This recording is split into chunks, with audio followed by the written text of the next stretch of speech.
Machine learning is creating tremendous economic value today. I think 99% of the economic value created by machine learning today is through one type of machine learning, which is called supervised learning. Let's take a look at what that means. Supervised machine learning, or more commonly supervised learning, refers to algorithms that learn X to Y or input to output mappings. The key characteristic of supervised learning is that you give your learning algorithm examples to learn from that include the right answers, where by right answer, I mean the correct label Y for a given input X. And is by seeing correct pairs of input X and desired output label Y that the learning algorithm eventually learns to take just the input alone without the output label and gives a reasonably accurate prediction or guess of the output. Let's look at some examples. If the input X is an email and the output Y, is this email spam or not spam? This gives you your spam filter. Or if the input is an audio clip and the algorithm's job is to output the text transcript, then this is speech recognition. Or if you want to input English and have it output the corresponding Spanish, Arabic, Hindi, Chinese, Japanese, or something else translation, then that's machine translation. Or the most lucrative form of supervised learning today is probably used in online advertising. Nearly all the large online ad platforms have a learning algorithm that inputs some information about an ad and some information about you, and then tries to figure out if you will click on that ad or not. Because by showing you ads that you're slightly more likely to click on, for these large online ad platforms, every click is revenue. This actually drives a lot of revenue for these companies. This is something I've once done a lot of work on, maybe not the most inspiring application, but it certainly has a significant economic impact in some companies today.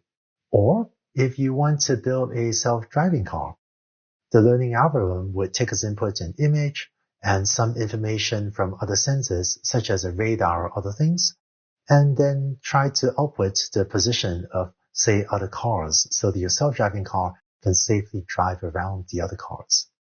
Or take manufacturing. I've actually done a lot of work in this sector at Landing AI.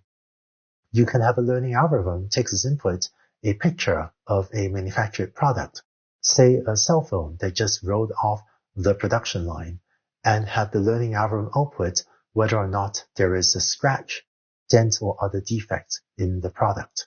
This is called visual inspection and is helping manufacturers reduce or prevent defects in their products. In all of these applications, you would first train your model with examples of inputs X and the right answers, that is, the labels Y.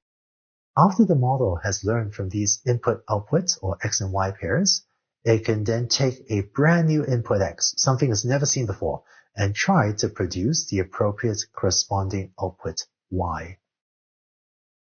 Let's dive more deeply into one specific example.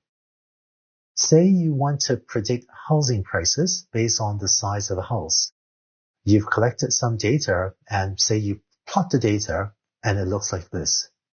Here on the horizontal axis is the size of the house in square feet.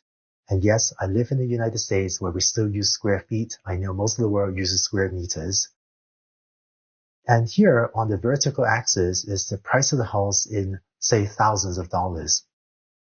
So with this data, let's say a friend wants to know what's the price for their 750 square foot house. How can a learning algorithm help you? One thing a learning algorithm might be able to do is say, fit a straight line to the data. And reading off the straight line, it looks like your friend's house could be sold for maybe about, $150,000. But fitting a straight line isn't the only learning algorithm you can use. There are others that could work better for this application. For example, rather than fitting a straight line, you might decide that it's better to fit a curve, a function that's slightly more complicated or more complex than a straight line. If you do that and make a prediction here, then it looks like, well, your friend's house could be sold for closer to $200,000.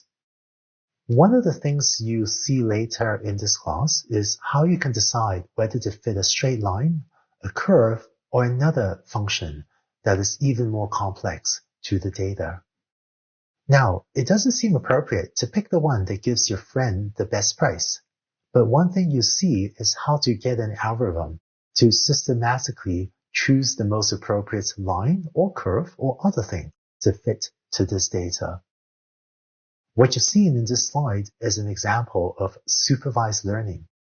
Because we gave the algorithm a dataset in which the so-called right answer, that is, the label or the correct price Y, is given for every house on the plot, and the task of the learning algorithm is to produce more of these right answers, specifically predicting what is the likely price for other houses like your friend's house.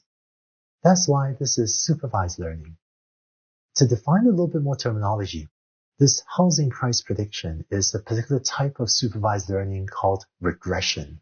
And by regression, I mean we're trying to predict a number from infinitely many possible numbers, such as the house prices in our example, which could be 150,000 or 70,000 or 183,000 or any other number in between. So that's supervised learning input-output or X to Y mappings.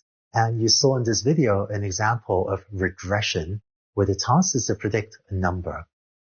But there's also a second major type of supervised learning problem called classification. Let's take a look at what that means in the next video.